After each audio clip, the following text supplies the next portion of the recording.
Okay. Hi, Cassandra. Thank you for being with me today for our Skype interview for Cripping Cyberspace.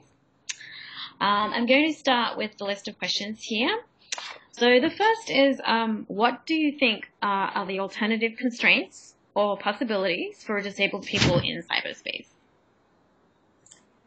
Yeah, I think this is a really important question. I think the first and kind of most important thing to consider when you talk about cyberspace and disability is just the very bare and kind of ugly fact that so many people with disabilities live in poverty, and that really affects basic access to cyberspace in terms of hardware and technology. So I just want to be cognizant of the uneven ability that people have to get online. But in terms of the sort of theoretical question about how cyberspace can be enabling in new ways, I think that, we all have sort of become aware of the really exciting networking capacities of cyberspace in terms of, we've all been introduced to someone we have to know by a friend who knows a friend of a friend on Facebook or LinkedIn or Twitter. And so it becomes a process of both connecting with people that it becomes beneficial to know, and then also a process of self-recognition by which all of our senses of selves are sort of consolidated and reflected through our online networks. And we kind of form our own critical awareness by noticing what we have in common with, people who we have these online relationships with that we might not get to be in touch with on such a frequent basis in our physical lives.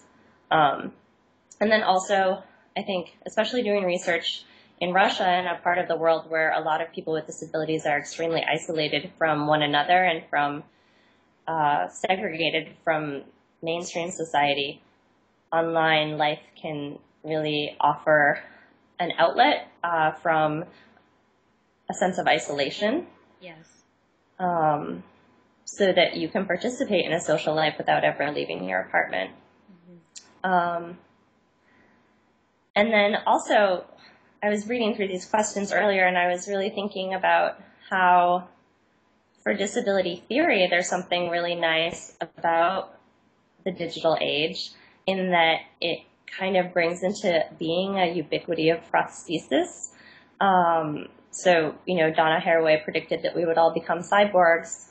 And I think, in a way, that's really happened in the sense that our online selves become a part of our physical selves, and our physical lives reach into online worlds in order to be whole, and one isn't greater than the other or vice versa, and neither is equal, or both are not equal to the sum of the parts. So I had the experience of using this kind of idea of prosthesis to sort of explicate how prosthetics might be stigmatized or not with a group of undergraduate students in a workshop. And, when you say, imagine if someone took away your iPhone or your iPhone broke, there's a sudden and totally new recognition of what it means if someone's glasses break, or if someone's prosthetic limb breaks, or if someone's wheelchair fails to function.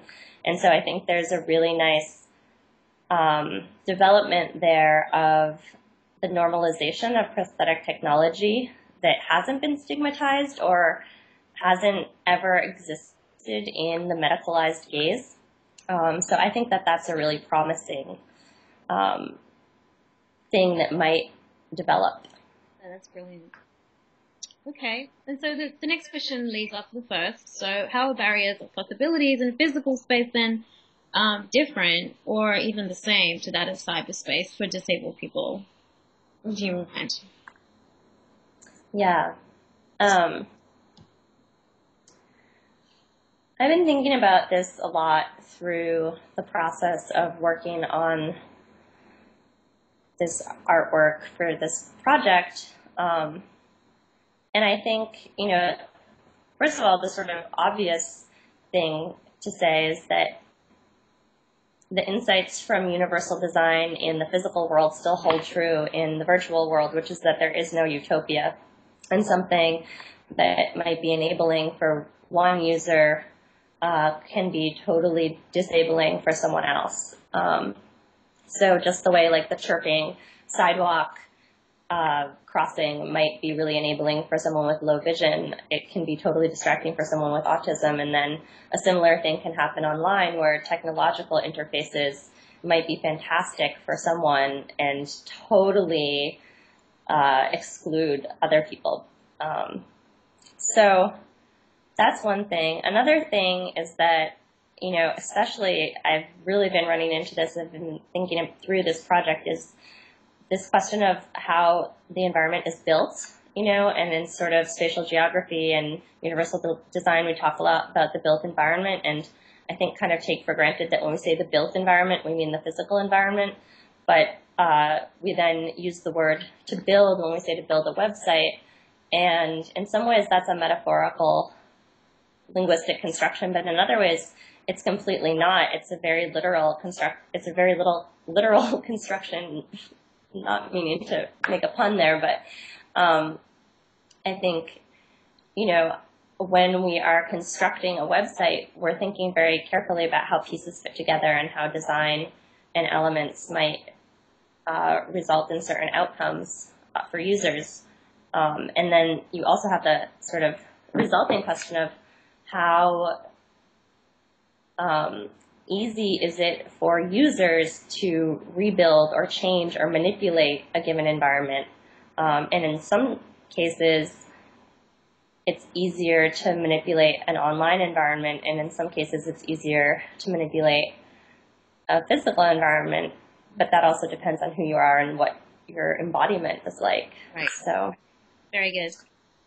Okay. So tell me about, do you like this installation and how the project is linked to a CRIP intervention in cyberspace? Yeah. Do you like this installation is a iteration. It's a part of my larger dissertation research project, which is an ethnography of disability and inclusion in contemporary Russia. I have done over a year of fieldwork in Russia specifically on this question, and spent a lot of time living in communities and spending most of my time with people with disabilities, both participating in their daily lives and collecting interviews. So one of the things that came out of my drive to want to have a very participatory research project was something that the community was really interested in, was the question of access to physical space, because there are so many barriers. And in the fall of 2012, there was this internet meme that kind of started to circulate internationally, actually, that was a series of photographs of completely inaccessible ramps in Russia. Yeah. And, you know, everybody I knew sent me this link, and at the same time, the community was saying, we just wish people realized how inaccessible our environment is. So we made a community blog or a photo archive of places that are accessible and inaccessible in the city. And that was sort of, I guess, phase one of the sort of public phase of this project. And then when I returned to the U.S., I was really struggling to think through how I was going to deal with the question of online lives and embodied lives, because I just really hadn't anticipated, in talking about disability and inclusion, the extent to which I would have to talk about the internet. I knew that I was going to be talking about the politics of space and public space in Russia versus in the U.S. and the built environment in Russia versus the U.S., but I didn't know that so much of my interaction with the people that I was doing fieldwork with would be online, and I didn't know that so much of their daily lives would center around online interactions. So I had been thinking about this physical installation for a while in some form. I wanted to do something with voting in the sense of moving through space in order to cast a vote. And then when I started to think through what it would mean to cast a vote physically versus in cyberspace, I thought that there was something really interesting there that could help me formulate a theoretical understanding of what I was experiencing in terms of this sort of divide, or I don't even know what to call it still, this strange interaction between online accessibility and physical accessibility. Okay.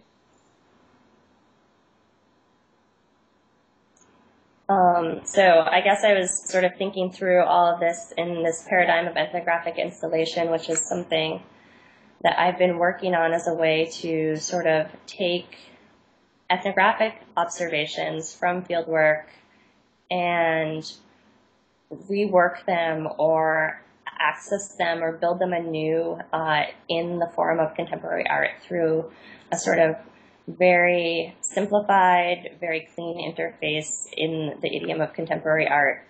So I think of this in the tradition of performance ethnography, following Dwight Conkergood and other ethnographers. But I also think it's really important to disability studies in that as an ethnographer whose goal is to recenter the stories of people with disabilities, I think it's really important to put research outcomes in places and in voices or idioms or representations that aren't only textual articles designed for scholarly audiences.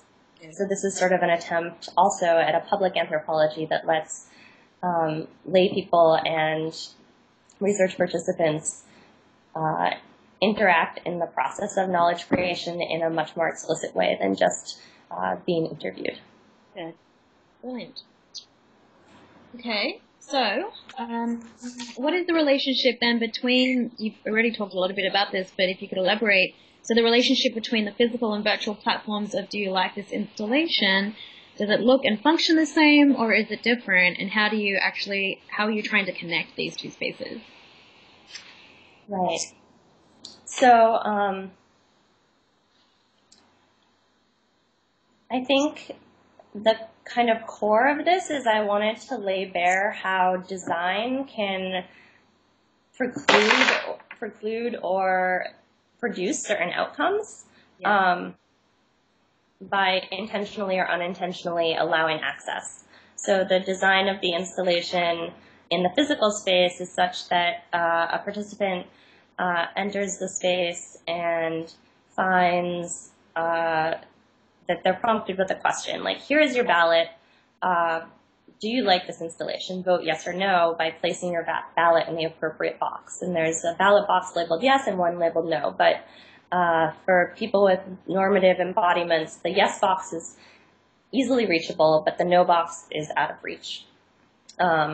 So I guess what I am aiming for there is right away for the able-bodied or non-disabled audience member or participant to feel the sense of frustration that a lot of my research participants feel when they encounter a ramp that doesn't work or a set of steps that is impossible or a counter that's too high.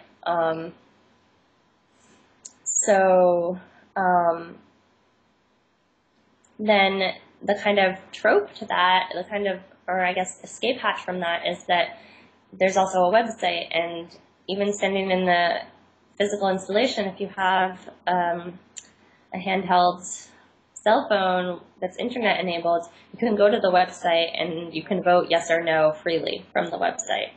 So I guess I'm just kind of playing with the way that the design of the online interface might be more enabling for some people in the sense that they're easily able to vote yes or no as many times as they like there, whereas in the physical space they have to physically reconfigure the space in some way in order to reach the no box if they want to vote no. Right.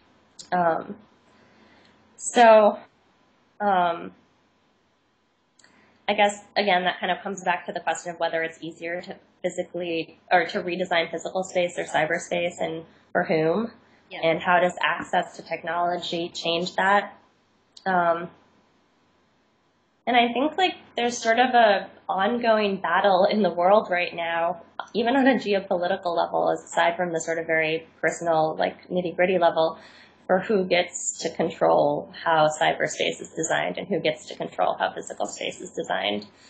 So, I think about Edward Snowden and I think, is this an argument? Is this a conflict that's really, in a lot of ways, about who controls pixels and how the flow of information gets designed? So, yeah. Okay. Yeah. I just wanted to ask then, just an extra question here, but how then can you elaborate on how you're going to track your observations of how people are interacting with these spaces? Mm-hmm.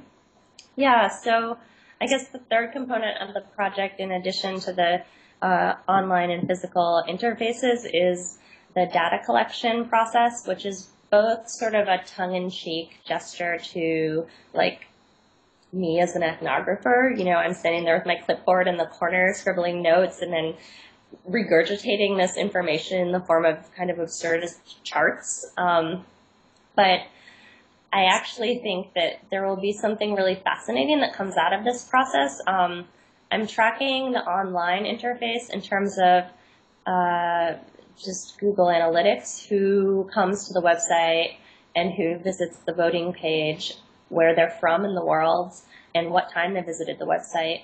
Then additionally, the voting interface tracks who votes yes and who votes no, at what time of day did they vote yes, and at what time of day did they vote no. I'm kind of fascinated by that, just what is the raw production of information, if I graph these things and it's all sort of pre-configured to turn this information into graphic knowledge. What does that tell us about, whether or not people like this installation and whether or not people are voting and why? And then also in the physical space, naturally, there's sort of a more analog consideration of voting, which is I can count the ballots, daily at a certain time of day during the course of the physical installation. And then there's also the possibility for online viewers to watch what's unfolding in the physical installation through a streaming video. So that, again, kind of complicates who has access to what. Exactly. Yeah. And who's being surveilled by whom and who has awareness. Brilliant. Okay. So what are some of the outcomes, do you think? It's still early days, but what do you think will be some of the outcomes of do you like this installation for disability politics? And so what are you trying to achieve, or what do you hope to achieve? I guess I see the outcomes in sort of two veins. One is as sort of an activist project.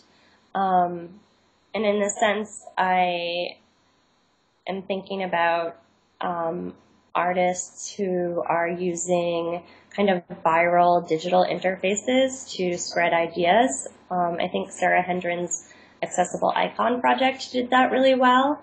And also Sophia Wallace has a Cliteracy project that's moving around the internet right now that I think is a fantastic example of that. And she explicitly says, this is meant to go viral, which I love as a statement from an artist because, what art isn't meant to go viral? And I think in a way the kind of meta question of this installation, do you like this installation, is sort of kind of mocking that impetus that, Andy Warhol, we all want to be famous. And I think I don't want to be famous. I just want this to go viral because I think that access is important.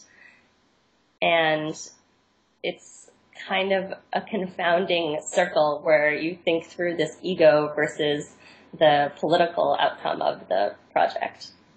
But then also I think that in terms of outcomes, I talked a little bit already about how I see the idea of ethnographic installation as being part of opening a dialogue as a researcher with both the people that I conduct research with and then also the broader public. And Jill Majid is an artist whose work I think does something that's really inspired me, which is that she really clearly posits the process itself as the form. And I think that ethnographers also do that, in that all the mistakes that we make and all the strange and unexpected happenings then become part of the data and part of the thing itself. So I guess basically this research or this art project is also part of my research methodology, which is part of the process of knowledge creation. Okay, brilliant. Okay, so how might your own personal ideas of access and mobility evolve through your Do You Like This installation project? Has it already changed? What directions might it take? Yeah, definitely. So it's kind of funny because, even outside of the disability studies vein of my work, the word access has a certain currency in anthropological fieldwork because we're always talking about gaining access in the field by building rapport with the people we're intending to study, which I say in scare quotes. And in the digital age, I think that the question of access has really changed because I think there are probably ethnographers out there who are studying people who don't even know they're being studied because they're just in a digital chat room, right? I've seen several ethnographic projects that are literally working with chat room comments or internet forum projects. And so the field, what we call the field as ethnographers has really changed in the digital age. And for me, that's especially true in the sense that the people that I interact with as part of my research, even when I'm physically in a different space, I'm still interacting with them through Facebook or Skype or the Russian version of Facebook. And so, that's been really interesting. And even with, especially considering disability, there are certain people who have participated in this project for whom digital interaction is a much more fluid and preferred form of interaction. I have someone who is a part of this project who has very slow speech and slow motor coordination. And so when we do face-to-face interviews, it actually requires a really different kind of interaction for me as an ethnographer because I have to literally suspend my normative conception of time in order to listen fully. Mm-hmm. But, this is someone who totally understands that and who spends most of his day online. So often after we have a face-to-face interaction, I'll get home and he's already sent me 6 online messages saying, oh, what I meant to say about this, here, let me copy and paste something that I wrote before so that you can see what I was talking about. Here's another conversation. And the copy and paste function really changes his ability to quickly reproduce ideas. And then the digital pixels as representation of ideas travel through space and communicate kind of quote unquote faster than spoken words do. So that's a really interesting way that that's happened. But sorry, I'm talking about my research generally now instead of the project. But that's fine. If we can just move into the next question. I have to move away from the screen temporarily, but just keep talking as we're recording. But the question is the final one. So what directions do you see the intersection of disability and cyberspace going in the future?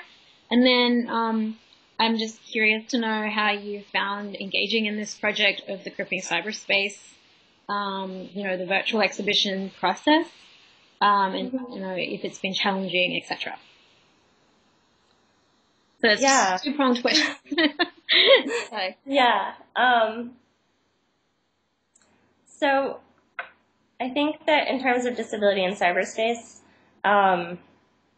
new technological advances have always been creating new kinds of disability or changing what we deem as disabling or not disabling. I think of my vision and whether or not I would be perceived as having a disability based on my own vision in a different time and place. And because I have a non-stigmatized corrective lens now, it's not considered to be a disability. And so we're constantly changing these human-machine or human-prosthetic interactions. And I've heard a lot from kind of lay people who hear about my research. Well, isn't the amount of people with disabilities increasing because we have better medical technology, so people with severe disabilities are living longer?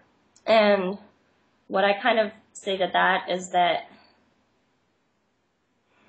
you know, what we define as disabling and what we define as a normative or corrective prosthetic is also always changing. So the question of whether there are more people with disabilities now or in the past has less to do with the medical technology and what it can do and more to do with how we perceive it. And then in terms of participating in this project, it's just been a really fantastic kind of push for me to move my ideas ahead kind of on a faster timeline than I had been anticipating. And I think the biggest insight so far is that it's really difficult to intentionally design inaccessibility with the physical installation. I just wasn't expecting how much work it would be to logistically create a physical interface of inaccessibility, which is strange. Okay. And I'm really looking forward to seeing the whole project all together because I haven't seen the other artworks yet. Okay, good. And what about the push that I've given you to do the audio description? I know you haven't probably started engaging in it yet, but just any general thoughts around that? I'm sorry, could you say that one more time? Oh, how I've requested everybody to engage in an audio description process, and even though you haven't started it yet, I'm just wondering if you have any general thoughts around that.